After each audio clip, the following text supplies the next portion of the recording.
Bienvenue dans la deuxième partie de Système et peuple, voyage au cœur de la nébuleuse conceptuelle du discours politique. Nous allons donc continuer notre analyse de ces deux notions, de leur interaction. Après avoir, dans la première partie, montré que le système est naturellement ce dispositif qui domine, qui organise, qui ordonne l'appauvrissement, l'exclusion, l'affaiblissement du peuple, on peut maintenant voir émerger la nécessité de la figure du libérateur, j'ai envie de dire, du Messie. Mais avant, on va s'apercevoir que l'ordre d'argumentation est toujours un ordre eschatologique qui met en place, en tout cas qui annonce, si jamais le système n'est pas renversé, naturellement la perte de l'identité, l'installation de l'insécurité galopante, naturellement les peurs avec l'agitation de l'islamisme radical comme le fléau qui va nécessairement mettre à genoux très prochainement la nation et installer la désolation. Je vous cite juste une bribe de propos de Marine Le Pen à ce sujet. De cette présidentielle dépendra la continuité de la France en tant que nation libre, notre existence en tant que peuple. Voilà. Le but de cette élection présidentielle, ce qui devra avoir lieu durant cette élection présidentielle, c'est la mise à mort du système actuel, parce que ce système UMPS ne permet plus de répondre aux préoccupations des Français, qui sont des préoccupations d'ordre identitaire, qui sont des préoccupations d'ordre sécuritaire, qui sont des préoccupations dont l'essence est même de préserver l'esprit et l'authenticité française. Or, si on le laisse se perpétrer, on est à peu près certain que la France court tranquillement vers sa mort prochaine. On est donc dans le style d'argumentaire eschatologique. Les autres candidats ne sont pas très loin. J'ai juste pris pour grossir le trait Marine Le Pen. Les autres vont se contenter d'une lecture de l'économie qui va mal, d'une lecture de la grandeur de la France qui est mise à mal. Ça, on le retrouve dans le discours de Fillon, Trocadéro, et on le retrouve aussi d'ailleurs dans les discours de la gauche avec Benoît Hamon, avec Mélenchon, avec même ceux qui ne sont ni de gauche ni de droite, comme M. Macron. Voilà. C'est quelque chose qui est en fait, c'est la chose du monde en fait la mieux partagée dans le discours politique. Que l'idée que nous courons en fait des temps difficiles et nous allons vers des temps encore plus difficiles si le système qui organise ces temps difficiles n'est pas mis à mort. Et l'invitation est donc faite aux citoyens de pouvoir mettre à mort. Or, il se trouve que les citoyens qui sont demandés ici, ce sont des citoyens affaiblis. Ils ne peuvent donc pas mener en fait ce combat tout seuls. Ils ont besoin qu'émerge une figure dont tout le dessein et tout le destin est de prendre en charge leurs espoirs, leurs rêves et bientôt leur libération. Cette figure qui émerge a besoin donc de se déclarer anti-système. C'est pourquoi la plupart des candidats qui se présentent à l'élection présidentielle se disent hors du système, se proclament anti-système. Se proclamer anti-système, c'est aussitôt se proclamer candidat du peuple. Observez les discours, regardez-les, lisez-les, entendez-les. Il n'y a aucun candidat qui n'assoit la légitimité de sa candidature ailleurs que dans la représentation même du peuple. Tous se disent candidats du peuple, depuis Macron jusqu'à Poutou. Donc en passant par les autres cadors que nous connaissons.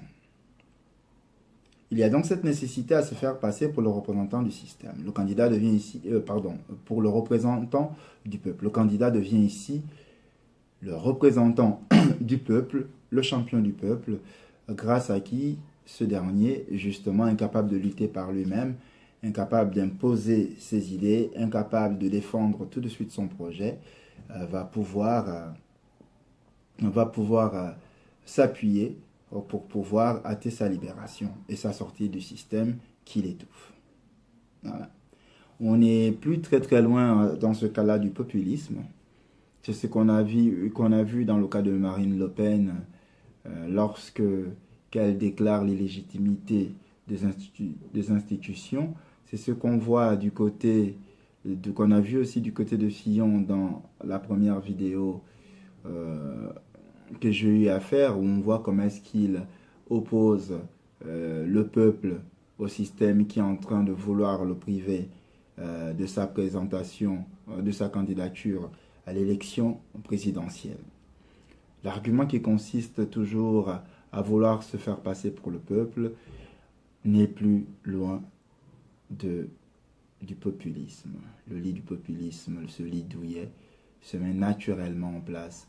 Il se met naturellement en place à travers l'agitation de la faim, à travers l'agitation de la peur, à travers l'agitation de la décadence.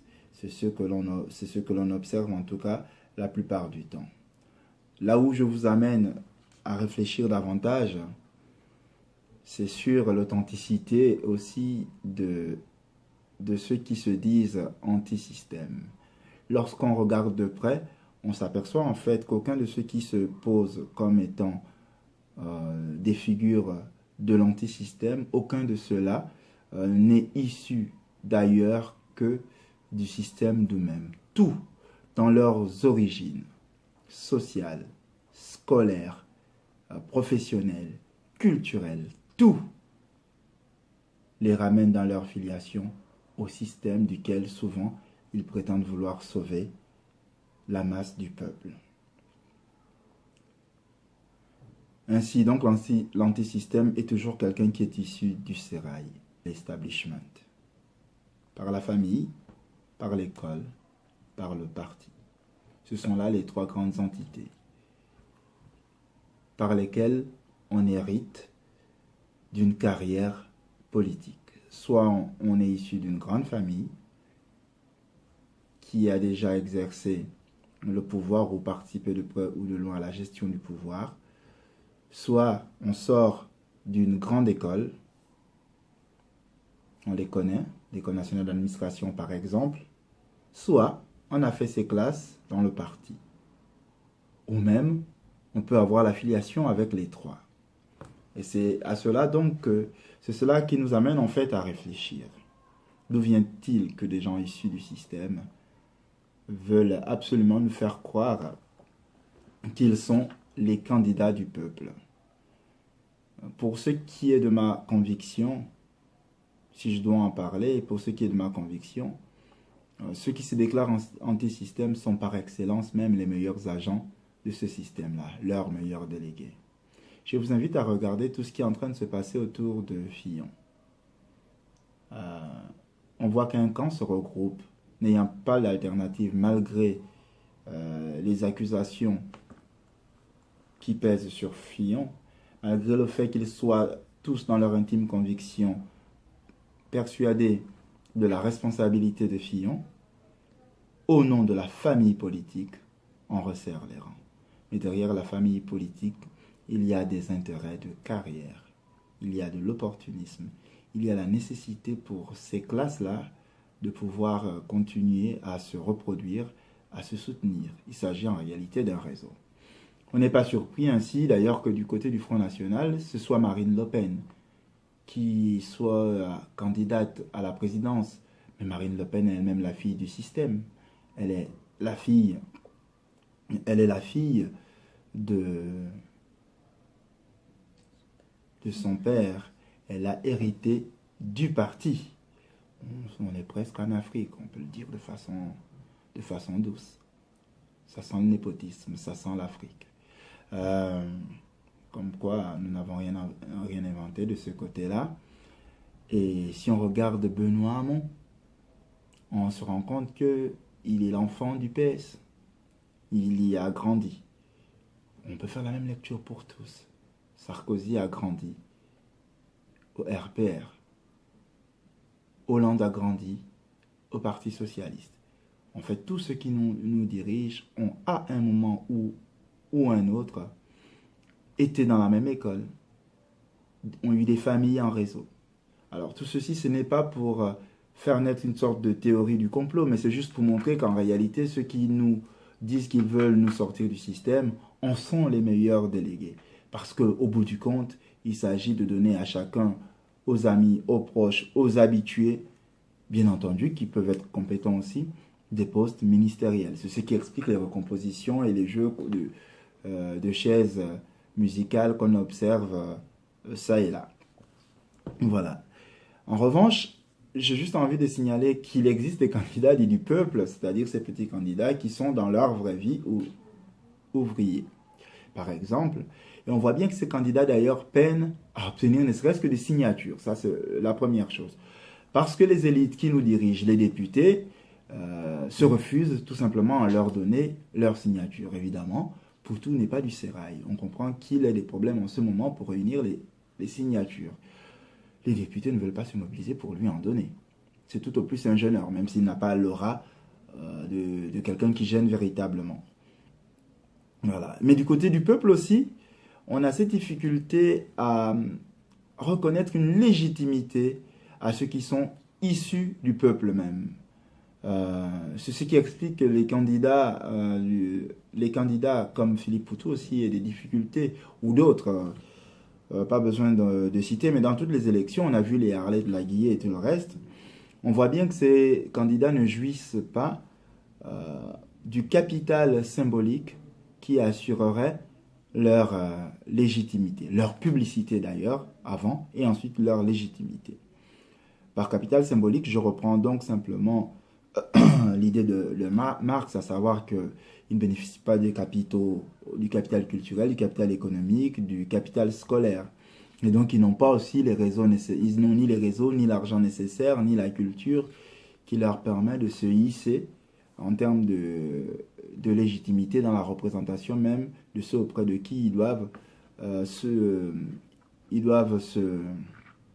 mettre en scène pour solliciter les suffrages. On voit bien qu'il y a cette difficulté. On connaît toutes les façons, l'adage qui dit que nul n'est prophète en son pays. Et on en est exactement là.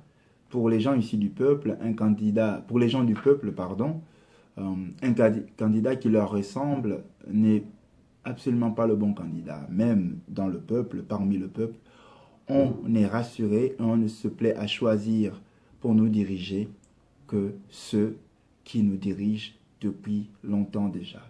Comme pour dire que c'est en réalité ces classes-là qui sont des gens en difficulté, qui sont exclus, qui sont dominés par le prétendu système, qui participent même à la continuation, à la continuité de ce système en portant à la présidence de la République ces individus qui se réclament des candidats du peuple, mais dont on sait très bien, par leur histoire et leur parcours, qu'ils sont issus du système qu'ils critiquent et dont ils prétendent être l'alternative.